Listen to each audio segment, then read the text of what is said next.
Egypt's historic presidential campaign comes to a close with the first round of voting to choose a new civilian leader. The Elections Commission says there will be monitors from the Arab League, the African Union, and the European Commission. But there'll be far fewer Americans observing this vote because of the pending prosecution of members of 3 U.S. non-governmental organizations charged with improperly using funds and failing to register with authorities. Michelle Dunn directs the Rafiq Hariri Center for the Middle East at the Washington-based Atlantic Council. Because of the whole NGO scandal and sort of the attack on foreign funding and so forth, this is going to be at a much smaller scale than it was for the parliamentary elections, and that it should be. So what you're going to have, there will be some monitoring going on. It'll be small scale, and at the same time, the elections themselves will be much larger scale. Dunn says the size of this vote could overwhelm monitors.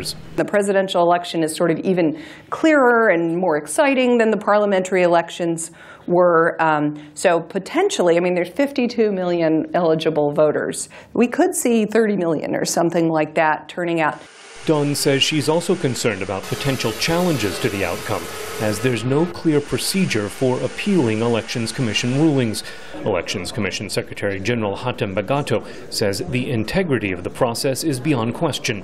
ليس لأحد مصلحة في أن يزور الانتخابات لمصلحة أحد. It is not in the interest of anybody to rig these elections. The higher Presidential Elections Commission is made up of judges. These judges did not volunteer to monitor the elections. They were invited to, and they accepted the responsibility with pride.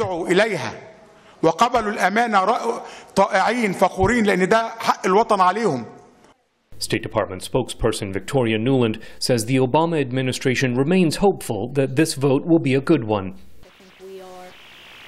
Continuing to call on the Electoral Commission to do its job and meet the expectations of the Egyptian people that this will be free, it'll be fair, it'll be transparent, that there will be appropriate recourse if there are concerns, and that that'll be a transparent process as well. Observers from the U.S.-based Carter Center are permitted to monitor this election, but they say they may not be able to determine whether the vote is free and fair because of Electoral Commission restrictions on their movements.